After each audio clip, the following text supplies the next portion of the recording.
Assalamualaikum warahmatullahi wabarakatuh. Bertemu lagi dengan saya Farah Mutia. Dalam video kali ini kita akan membahas tentang materi pembelajaran untuk mata pelajaran simulasi digital. Nah, untuk materi kali ini kita akan membahas tentang flowchart. Nah, menurut kalian flowchart itu apa sih? Flowchart bisa disebut juga dengan diagram alir. Adalah suatu bagan diagram dengan simbol-simbol grafis yang menyatakan aliran algoritma secara detail dan prosedur sistem secara logika. Flowchart bisa memberikan solusi selangkah demi selangkah untuk menyelesaikan masalah yang ada di dalam proses. Selanjutnya, fungsi flowchart yang pertama sebagai dokumentasi proses. Biasanya bagan alir ini dapat digunakan untuk mendokumentasikan proses menjadi lebih terorganisasi dengan baik. Kedua, sebagai petunjuk untuk memecahkan masalah. Maksudnya runtutan langkah dari yang umum menuju ke khusus atau sebaliknya merupakan petunjuk pemecahan masalah yang digambarkan dengan bagan alir. Ketiga, pemrograman. Dan keempat, mengkomunikasikan hal-hal prosedural. Ada fungsi, pasti ada manfaat ya. Kalian tahu gak sih apa itu manfaat flowchart? Nah, manfaat flowchart ini ada 4. Yang pertama, menganalisa. Kedua, mendesain. Ketiga, mendokumentasikan. Dan keempat, memanajemen. Ini semua sebuah proses atau program di berbagai bidang. Selanjutnya kita akan mengenal simbol-simbol dari flowchart. Simbol flowchart ini tersusun dari berbagai simbol yang dihubungkan oleh garis panah sebagai arah alirannya.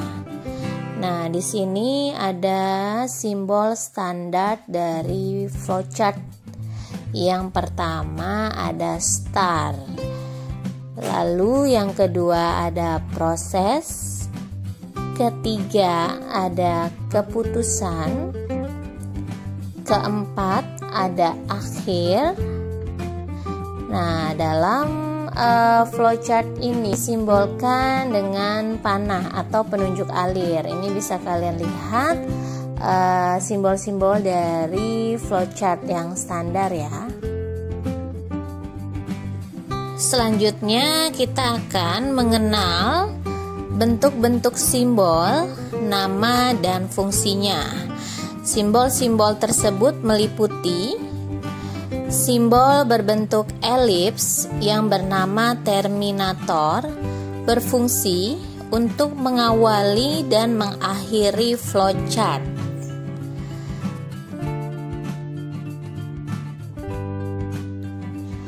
Simbol berbentuk persegi 6 yang bernama preparation berfungsi sebagai inisialisasi variabel. Simbol berbentuk jajaran genjang yang bernama input atau output data yang dilakukan oleh user secara manual. Simbol berbentuk persegi panjang yang bernama proses yang dilakukan oleh mesin komputer. Berikutnya, simbol berbentuk belah ketupat yang bernama decision atau berfungsi sebagai pengambilan keputusan. Untuk menghubungkan semuanya digunakan simbol anak panah yang bernama arrow yang berfungsi sebagai arah aliran.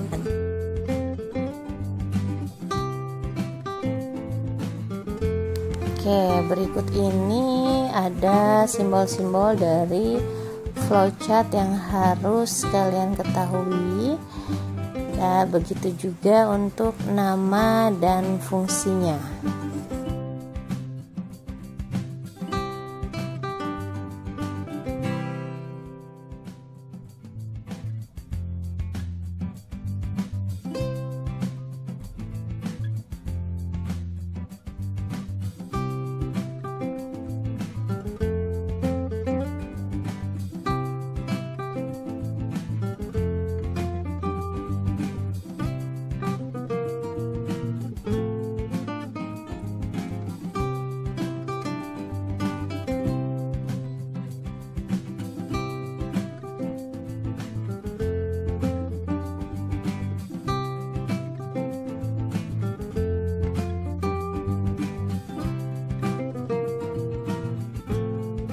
Oke, selanjutnya kita akan memperlihatkan contoh algoritma flowchart.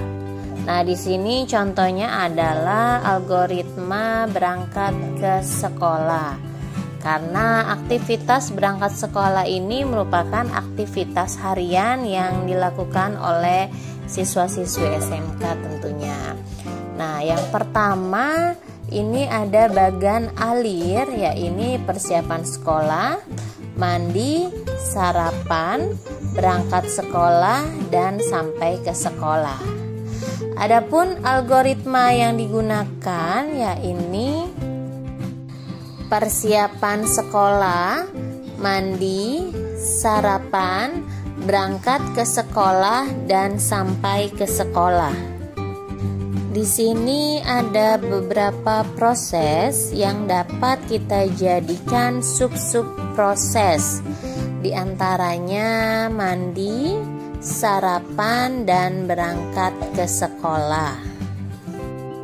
Proses mandi, sarapan, dan berangkat ke sekolah merupakan salah satu contoh subproses yang dapat dibagi lagi menjadi proses-proses lainnya. Oke, sebagai contoh, mandi. Mandi dapat kita buat algoritmanya dengan langkah-langkah. 1. Berjalan menuju kamar mandi. 2. Menyiram badan dengan air. 3. Menyikat gigi, dan seterusnya. Begitu juga dengan proses sarapan dan berangkat ke sekolah, bisa kalian buat algoritmanya dalam bentuk bagan alir atau flowchart. Dari ketiga proses tersebut, silakan kalian buat ke dalam bentuk flowchart atau bagan alir. Dalam membuat flowchart bisa dilakukan secara manual, tulis tangan, ataupun menggunakan komputer. Nah, berikut saya berikan contoh cara membuat flowchart melalui komputer. Yang pastinya menggunakan Microsoft Word. Pertama, aktifkan aplikasi Word-nya. Kedua, lalu kalian pilih menu Insert. Ketiga, pilih kelompok flowchart-nya. Oke, sebagai contoh saya akan berikan satu bentuk flowchart yang sangat sederhana. Oke, ikuti ya.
dari paparan yang saya berikan, berikut juga dengan contohnya.